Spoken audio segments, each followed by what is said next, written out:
Hey guys, welcome back to another week of Mortgage Matters in Minutes, here sponsored by Mortgage Specialists. Again, we are coming to you live on Friday morning here, as we normally come live on Tuesday afternoon at 3 o'clock. And because of an update, we went back on Wednesday and noticed that we didn't have sound on the video. So obviously you can't read lips to understand what I had to say. So we're back here to cover the same topic of 5 most common questions the first-time home buyers have.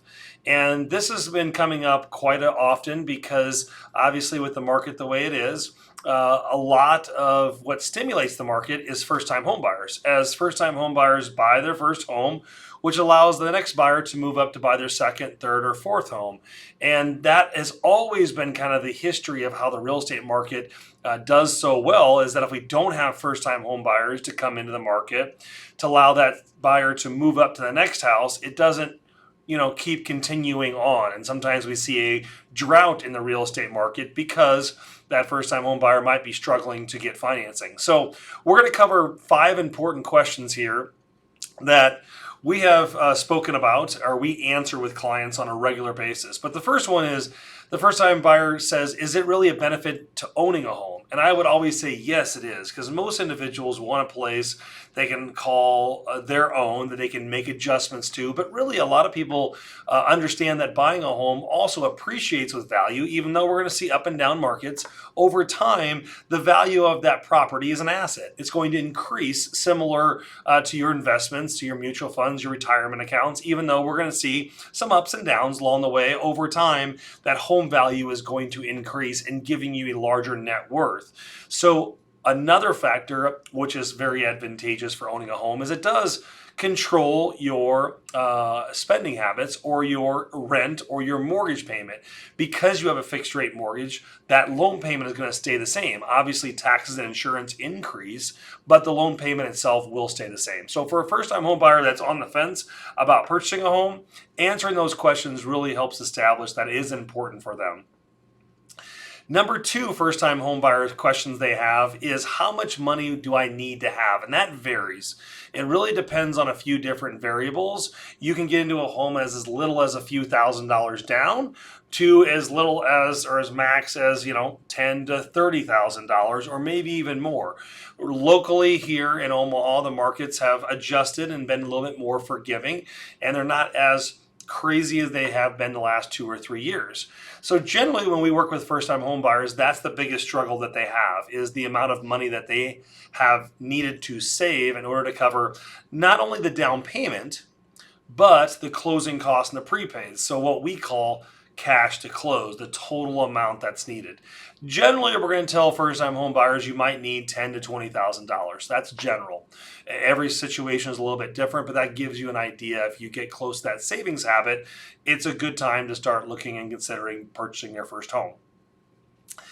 The third question we get asked is, how much can I actually qualify for? And that's going to be determined by your income and your debts. So a lot of people would assume, hey, I've paid my bills perfectly, my credit score is amazing, and it's very, very high. But what the biggest factor lenders look at is what's called your debt to income ratio. And that really determines how much income you make, how much debt you have, and we divide those two. So what that really is determining is, and giving you to show you, you have enough income to make the payments, and we're not going to put you in a bad position to say, hey, you don't have enough money to make your payments. And the government came in after 2008 and established these rules that are a little bit more refined than what we saw, prior to 2008. But how much you can qualify for is really breaks down to a monthly payment, not really a $200,000, $300,000, or $400,000 house. We can only tell you, hey, you can get approved to a max payment of $2,000, $3,000, or $4,000. Obviously, we calculate that into an approximate home price, but that's what determines how much of a home you can qualify for. Fourth question is, how do I find a lender? Well, first, you're at the great spot because we can help you as mortgage specialists, but there's multiple lenders that are out there. There's credit unions, mortgage companies, banks, all kinds of different avenues, and sometimes people get confused, but in generality, we all offer the same mortgage products. We offer the same programs, and what I would suggest to you is look at the last couple of videos we did, that what makes a mortgage lender is the 4 important P's, which is process, products, people, and pricing, is what makes different mortgage companies and lenders different. And so another great place to go is checking out their reviews to see how other people had their experience going through the process with them. And the last question we have is then, okay, I've met all these steps, I've found my lender, how do I actually get started? And really it's as simple as completing an application.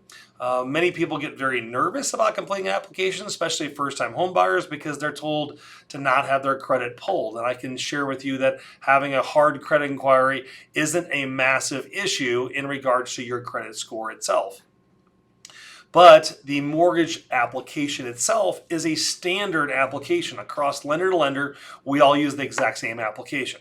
What I would tell you is many people worry about becoming denied in filling out that application, but you don't have to do that. We're really looking for your basic information. The mortgage loan originator, or the MLO, is going to look at your information to put it together accurately to make sure it either is structured to get approved, or if it isn't, what we need to fix to structurally get that set up accurately. So what you would do is, usually for most lenders, you would go on their online website, complete an application. You can schedule an appointment, come in person to fill that out. You can fill it out by paper. There's a lot of ways we do that. But once we get the application, we then would let you know the information that we might need, such as pay stubs, bank statements, driver's license, your W-2s, and we validate that information, finalize the pre-approval, and you're out house shopping.